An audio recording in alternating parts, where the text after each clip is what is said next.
golden moment of daybreak brings back to the northeast a little of the warmth and the splendor of the first dawn of creation.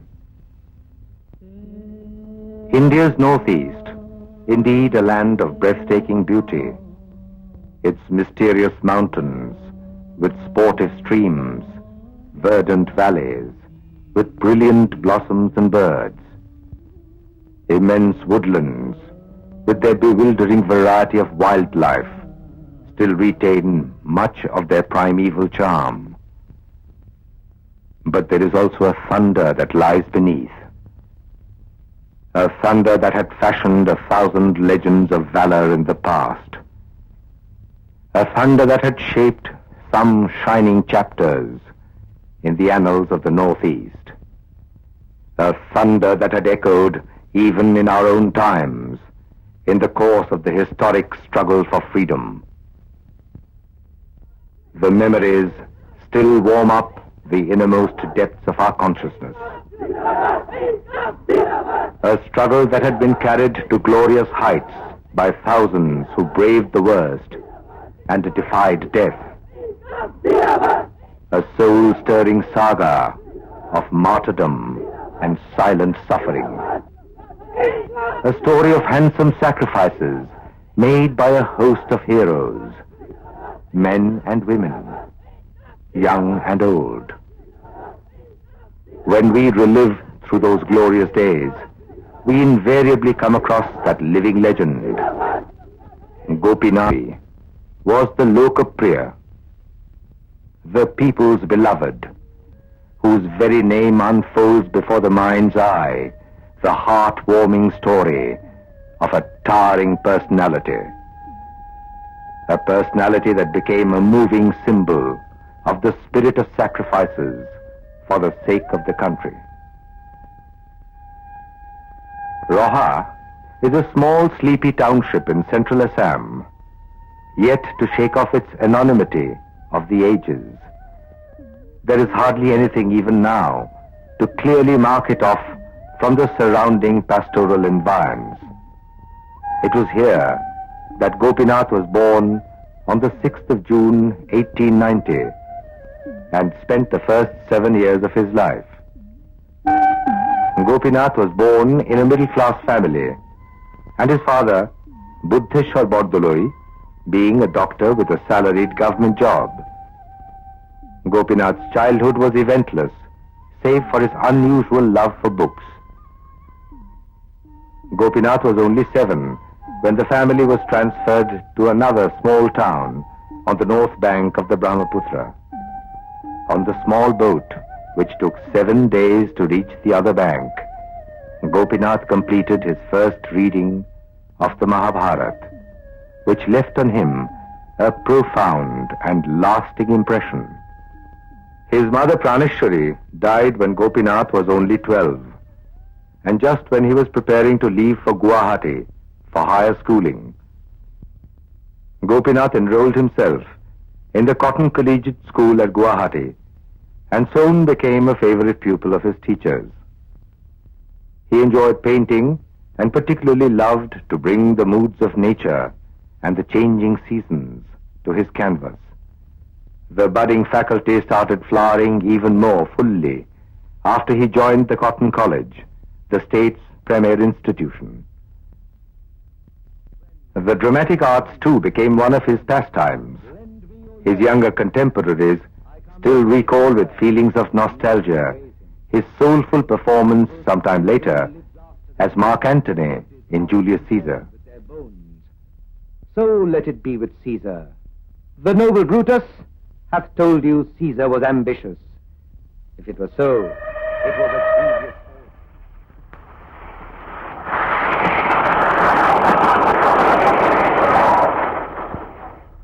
Gopinath, however, was soon off to Calcutta for his graduation, since Cotton College still did not have honors courses in his favorite subjects. Calcutta offered him rewarding contacts with its cultural life, apart from the formal academic pursuits in the Scottish Church College.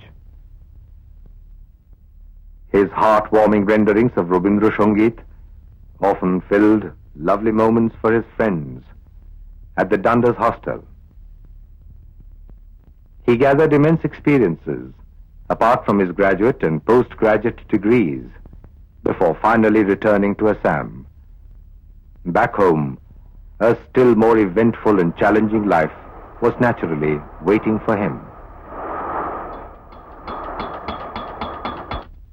Well-wishers persuaded Gopinath to join a local high school as its headmaster. He did.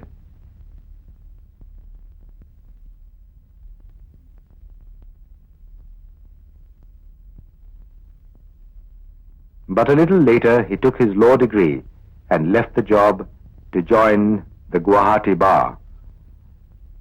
That was basically because he wanted some measure of personal freedom to take interest in public life.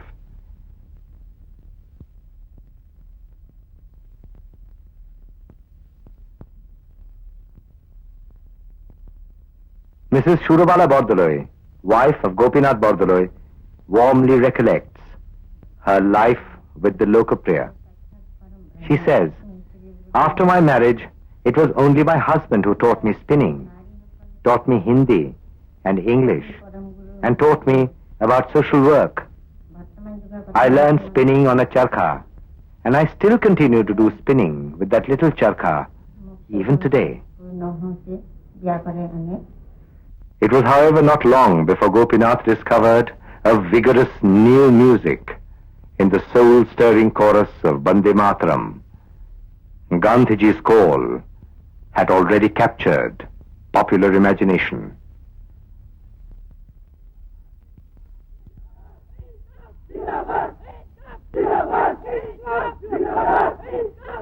Tarun Ram Phukon, Nobin Chandra Bordoloi, and Kulodhar Choliha had symbolized the new spirit to the people in Assam.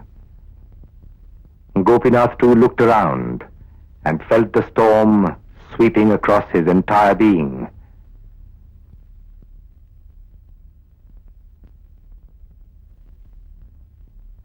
Gopinath threw away his lawyer's robe and went out into the streets to mingle with the millions, to give himself over to the irresistible call, which he later likened to the call of Krishna's flute to the gopis. It was at the Guwahati residence of Tarun Ram Phukon that Gopinath had his first meeting with Gandhiji in September 1921. The meeting completely changed the course of his life and transformed him into a completely different man. Gandhiji, in Gopinath's own words, now became a force influencing every thought and action of his life. Gopinath took to spinning. Apart from being a function of the Guwahati Congress, was itself enough in the current context to attract the attention of the police Raj. Gopinath ventured into the open in the footsteps of his political mentor, Tarun Ram, spreading Gandhi's call for defiance, his message of Khadi, and his dream of freedom. But when there were still miles to cover and rivers to cross, the police swung into action and threw both Phukon and Nobin Chandra behind the bars. The police action generated widespread indignation, and at a huge meeting at Guwahati, Gopinath, who had till then played only the second fiddle, became the rallying point for the anguished people. The emerging hero entreated them to carry the message of the struggle to every home. Gopinath's voice resonated in the entire valley, ascended the surrounding mountains, reached the distant hamlets, and warmed up 1 million hearts in 1 million homes. He became the new symbol of the spirit of struggle. Towards the fall of the year, Gopinath boarded the train in disguise to evade immediate arrest and left for the Ahmedabad Congress session. The session fired his imagination further still. It also gave him the second opportunity of meeting Gandhiji. Gandhiji noticed the burning fire in young Gopinath and advised him to widely publicize the message that had cost his mentor his freedom. However, the moment Gopinath reached home, he was taken into custody, handcuffed, and tied to a rope like a common offender. He was whisked away from the city. He was thrown into prison at Tezpur, some 180 kilometers from Guwahati.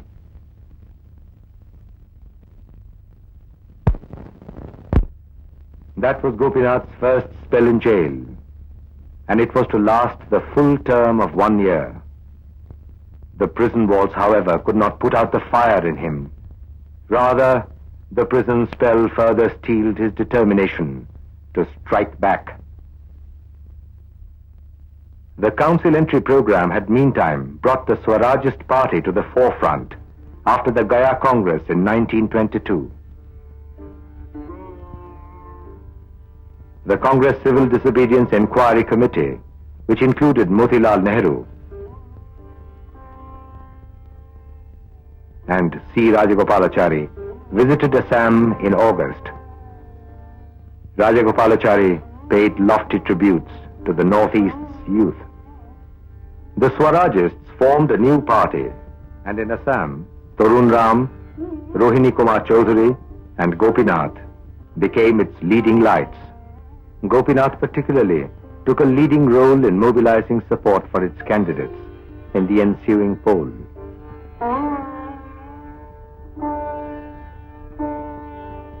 Pandu, a satellite town of Guwahati, hosted the 1926 Congress session in hand-woven tents and pandals.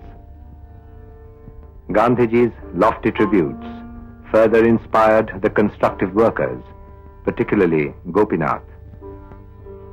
The session also conveyed the Mahatma's message to the distant hills, the farthest plains, and the remotest village.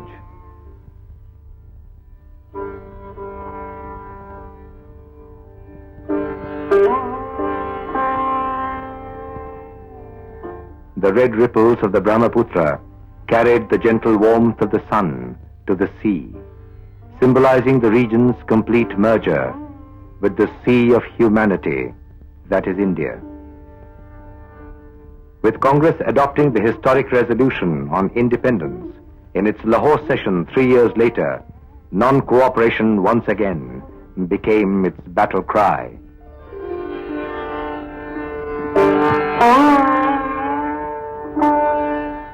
The council boycott was, however, not favored by Tarun Ram Phukon, Rohini Chaudhary, and Gopinath. Gopinath argued that their presence in the council was essential to oppose the government's repressive and exploitative measures in a province where the anti-freedom forces were extremely powerful and had the support of foreign capital.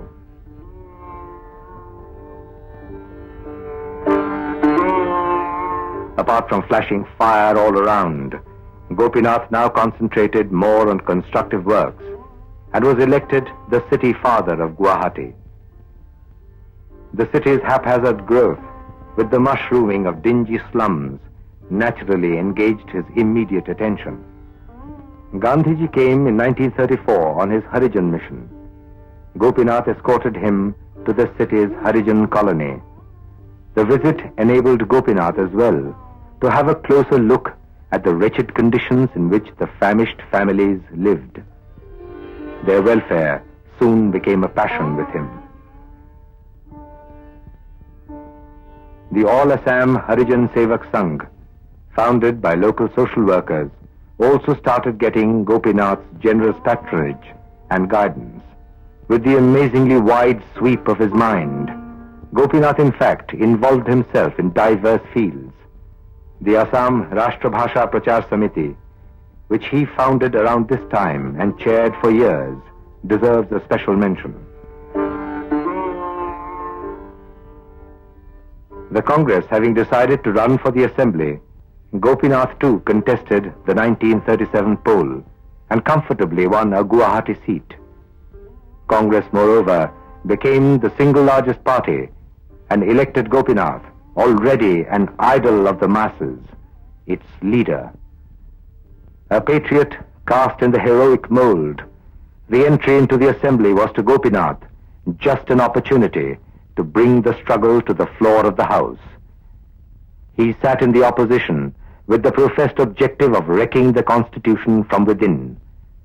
He assailed the government for bringing in a wretched budget with provisions for an occupation army, an expensive bureaucracy, and acute exploitation by foreign capitalists, and for keeping Assam economically poor and morally degraded.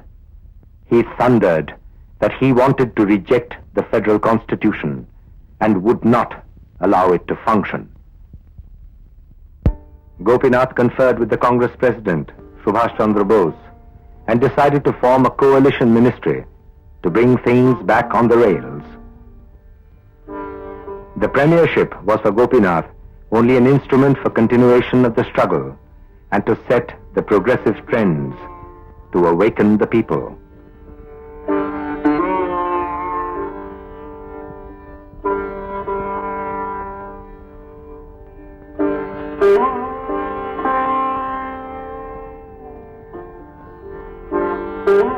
Assam in 1938 meant most of the northeast, and the establishment of the ministry naturally generated great expectations all around. Gopinath started by enacting laws to mop up the windfall gains of the tea gardens, which had, over the years, grown into small British empires, built on inhuman exploitation of the poor laborers. The restoration of confiscated land and reduction in land taxes brought the much-awaited relief to the peasants. Measures were initiated to promote the indigenous crafts and the cottage industries, and the changes brought back to the people at least a little of their long-lost rhythm of life. Other revolutionary changes included the ban on the opium trade, the reduction in ministers' salaries, and the reforms in the jail administration, and the protection of grazing reserves and reserve forests for the preservation of the region's valuable forest resources. Urgent steps like the creation of tribal belts to guarantee non-alienation of tribal land, coupled with serious efforts to enhance the quality of life of the people in general, naturally stimulated an atmosphere of hope and confidence all around. And then came the war. Gopinath was in a fix following the Congress directive for resignation in protest against the arbitrary imposition of the war on India. Leaders like Subhash Bose conferred with Gandhiji about Assam's peculiar situation. Bose argued that the resignation of Assam's secular government would encourage communal forces. Gandhiji too agreed that it need not resign if it did not feel like it. But Gopinath himself was anxious to hurry back to the streets and resigned. He left Shillong and returned to Guwahati to organize public opinion against the imperialist war. A year later, Gopinath left for Wardha to meet Gandhiji. Gandhiji left it to Gopinath to choose between the legislature and Satyagraha, since Assam's case was different. But the fighter in Gopinath preferred Satyagraha. Gopinath returned to Guwahati, and as the region's first Satyagrahi, he set the stage for another phase of the struggle. He generated a new awakening in the popular mind that led to the acceleration of the entire process of political awareness. The policemen too were not far behind, and the idol of the masses was soon back in his prison cell with a sentence of 1 year's rigorous imprisonment. The long years of strain and stress had meantime told heavily upon his health, and he fell sick. Because of failing health, Gopinath was released 6 months ahead. Gopinath found the atmosphere outside the prison even more sickening. There had been an eclipse of civil liberties. The Press Act had been invoked even to seize pamphlets, printing machines, confiscated for printing anti-war materials, and even the faintest voice was stifled. Unmindful of his own health, Gopinath became restless to return to the streets and wrote to Gandhiji. Gandhiji had to restrain him. I am quite clear that you must not court imprisonment till you are cured of all your illnesses. The fighter in Gopinath was, however, not used to sit with folded arms. Gandhiji had to argue, "My dear Bordoloi, in view of the notice given by you, I suppose you want to court imprisonment. But if the government had good grounds for releasing you, it would be violence to court imprisonment. This is a long drawn-out struggle in which there need be no haste." The Sadullah government's policy of appeasing immigrants and illegal squatters made Gopinath sit up and leave for Wardha for Gandhiji's advice. Gandhiji persuaded Gopinath to resume parliamentary activities, and the Congress members went to attend the winter session of the Assembly. While they were still in Shillong, the restive students called a boycott of classes in Guwahati, and a huge procession was brutally beaten by the police. The authorities got panicky and closed down the city's schools and colleges. Gopinath raised the issue in the Assembly and launched a strategic attack on the government. Unable to withstand the offensive, the Sadullah ministry resigned a fortnight later. The war situation had meantime worsened for the Allies, and lakhs of refugees from Southeast Asia crossed into the region, virtually turning it into a battlefield. Gopinath was touched by the wretched condition of the evacuees and organized peace volunteer groups to serve and assure them. With the war still going on, the Crips mission reached India to sort out matters with the Indian people.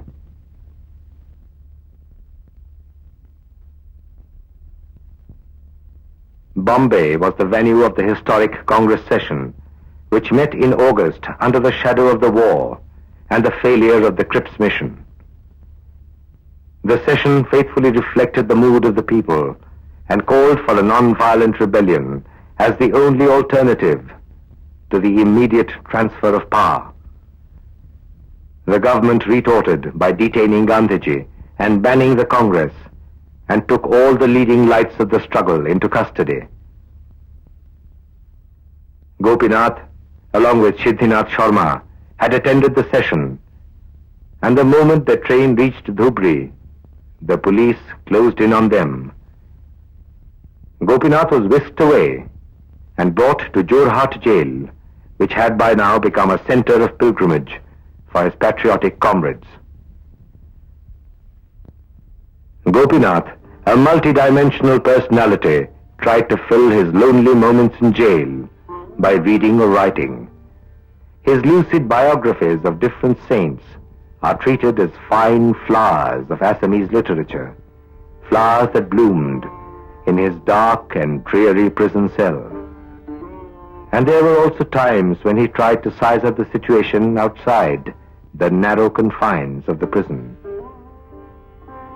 It was indeed a glorious story of suffering and sacrifice, of a determined people defying an empire. With the hopes of freedom flickering brilliantly in the distant horizon, the valiant people were indeed taking the decisive struggle to its lofty heights. Gopinath also reflected on the noble sacrifices made even within the prison.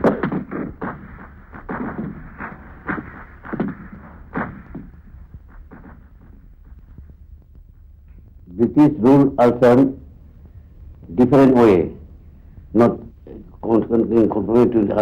conformity with other states. One of the renowned politicians, an ex-MP of Assam, Sri Dharonidhar Bosumatari, shares his experiences about the late Gopinath Bordoloi. Area by that time it was Nepal, which is now Arunachal, and excluded area Nagaland and Mizoram, and partial excluded area was Khasi and Garo. And when Constituent Assembly took place, this question arose how to and where to put these people. Now, by that time, in party meeting, our Constituent Assembly, Gopinath, our Gopinath Bordoloi, suggested there should be some committee.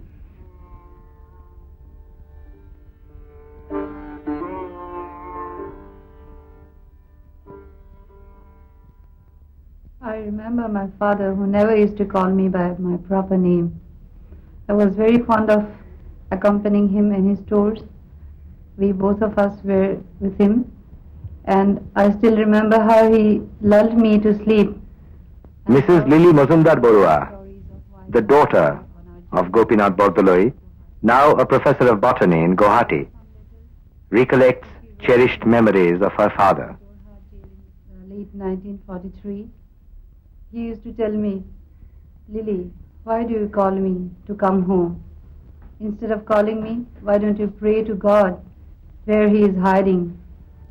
Gopinath was released on health grounds in January 1944, but the situation outside was definitely worse than he had imagined. The imperialists and the communalists were working together to suppress the secular and the democratic forces.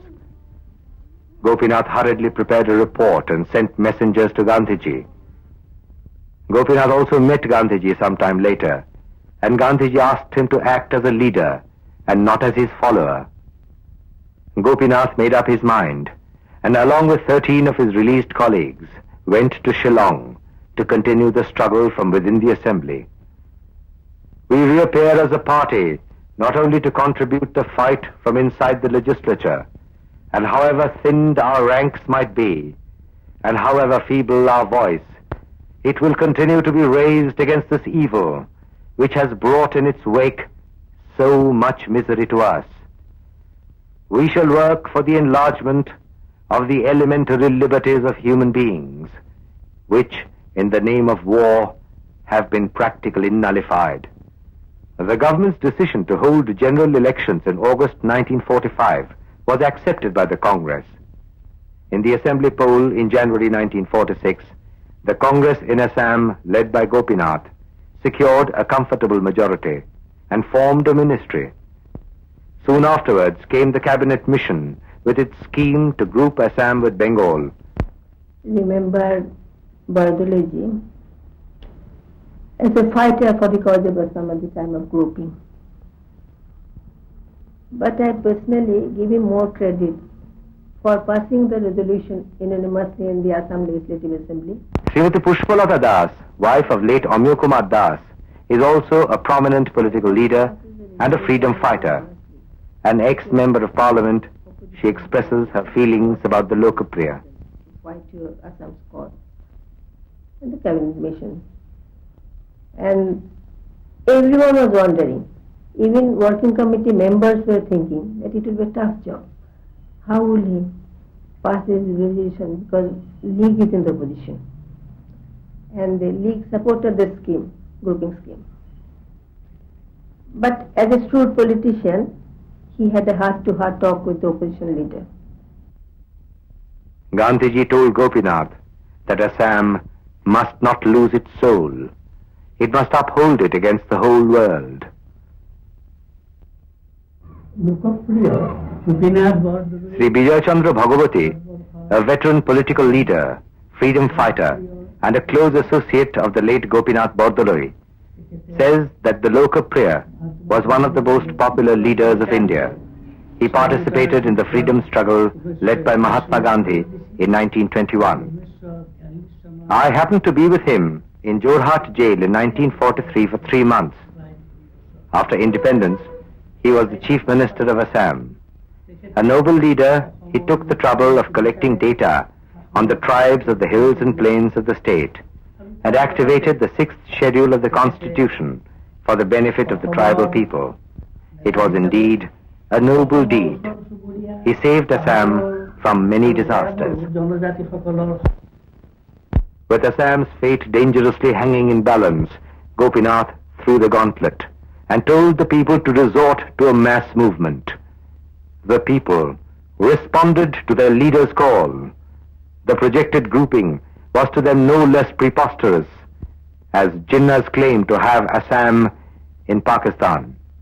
The legislature was made to echo the people's mood. It will be detrimental to the interests of the province to form any section or sections, or group or groups, with any other province of British India.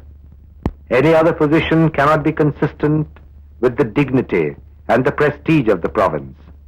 And who amongst us are here who will not feel the prestige and dignity of Assam, in spite of the Muslim League's hostile posture and Jinnah's questioning of the authority of the Assam Assembly to give direction to its members in the Constituent Assembly? Assam, under the towering leadership of Gopinath, had her way. A referendum, however, led to the transfer of the Sylhet district to Pakistan. It caused deep psychological worry to Gopinath, and in a moment of agony, he wrote to Gandhiji asking if he should remain in the government. Finally, came the long-awaited dawn of freedom.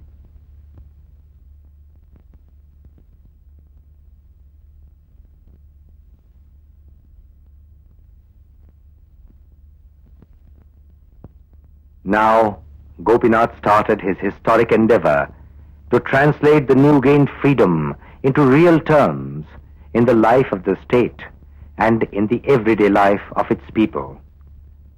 He soon sized up the situation marked by the aftermath of the war and the partition, and hurried through the preliminaries for a takeoff.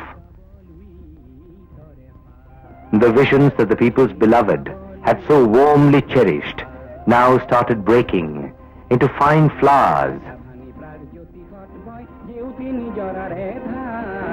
in fields and factories, in the spheres of academic development.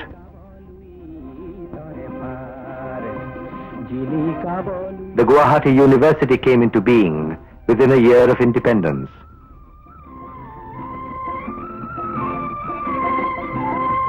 It was quickly followed by several technical colleges.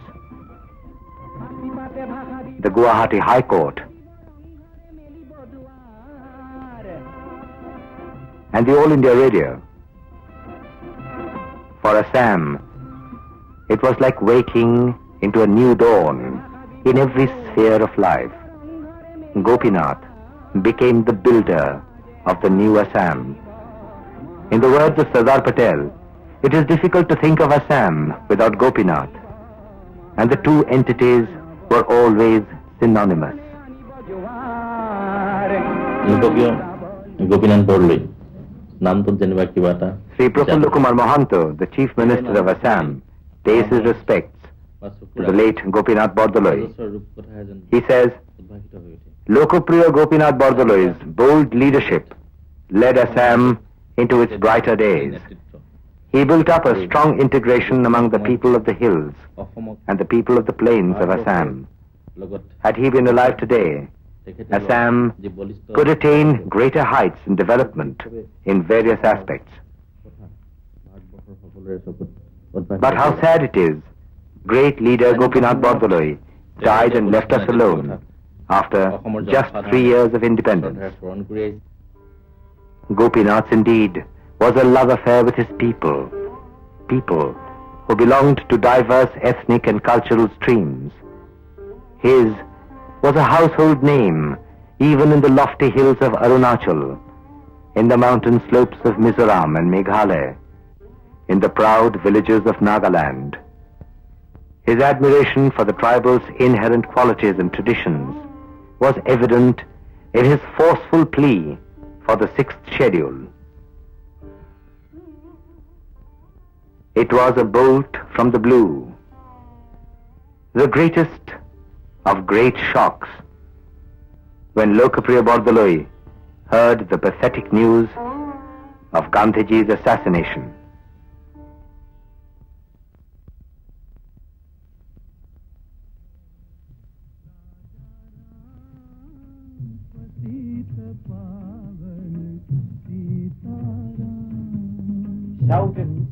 Dr. Bhupen Hazarika, who has come to represent the modern culture of Assam to India and the world, shares his emotions about the great leader.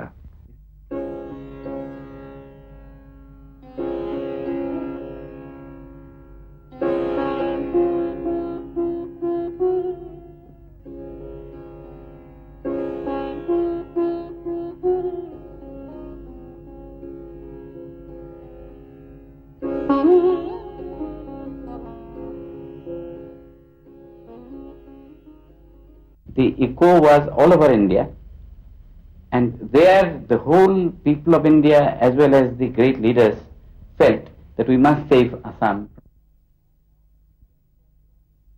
Now he was called a Singha Purush, a lion-hearted man, by the whole leaders, all the leaders of India. So that Gopinath Bordoloi I still remember. Although it did not happen in front of my eyes, but immediately after going to Banaras we heard that report that kya sher hai, wo aadmi nahi, sher the, Gopinath Bordoloi, and he became the first rank Indian leaders of India those days. Then I remember this gentleman as a human being in 1948. I was a young worker in All India Radio. I was a program executive or something. And then there he used to call me and say, sing a Borgit. You see what is Borgit? Borgit is the creation of great Vaishnava preacher Shankar Deva. He loved Borgit, he sang Borgit, and he always wanted me to sing during his breakfast. He said, sing a Borgit. Rupen, at a Borgit Goa. So I used to sing, Hey Joy Roghura. I said, it is not a Borgit. He said, no, you sing that song. Perhaps it is not a Borgit. Nobody knows who wrote it. But then, Hey Joy Roghura, Nandana He Raghava, Rame Joy Roghura Nandana. He used to request me to repeat this antara. Moke Kina Kina Prabhu, Moke Kina Kina Jai Roghura Nandana Anadhana Lagaya Namodhana Bina Jai Roghura Nandana He Raghava Rame Jai Roghura Nandana. He loved me because me and my sister used to sing this very song in front of Mahatma Gandhi. And then his love for Assamese music, Assamese devotional music, his devotion towards Shankar Dev made him a total personality in this part of this world, the eastern part of India. Another thing I must tell you, the world of today, that there are still people in Mizoram, in Nagaland, in Arunachal Pradesh, who thought that Gopinath Bordoloi saved their culture by bringing them to 6th schedule. They still sing about him. Still now, Assam is broken to pieces. But even now, the Nagas, the Mizos, great old people say, had there been Gopinath Bordoloi, there wouldn't have been any breakage in this part of this world. And here is a man who was so far-sighted. He was an artist, he was an Assamese, he was a great Indian, and he was not a coward. When he fought for a cause, he knew, he analyzed the cause, and fought about it. I would like to pay my homage to him by saying, O Gopinath, in Assam today, in Northeast today, where there are so many ethnic difficulties, ethnic negative expressions, anywhere in India, we needed you, O Gopinath Bordoloi, and we are very sad that you are not here. Mr. A.Z. Fizo, the great Naga revolutionary and leader, expresses his feelings about Lokapriya Gopinath Bordoloi. In his life, Bordoloi was a friend of the Nagas, whose friendship they held so dear. The Nagas have been made poorer today that he has gone.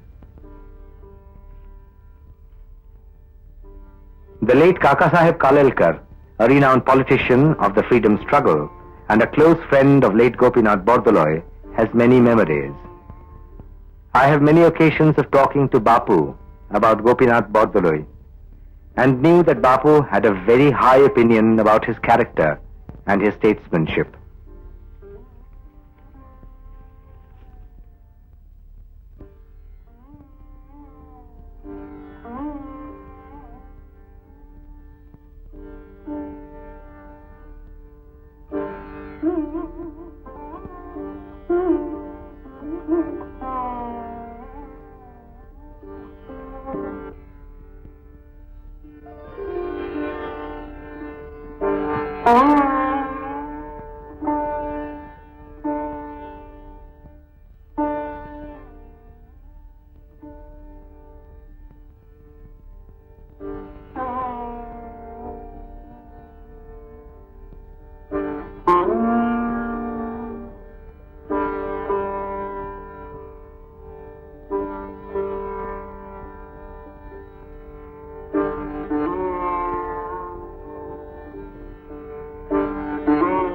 The curtain falls on the fleeting shadow.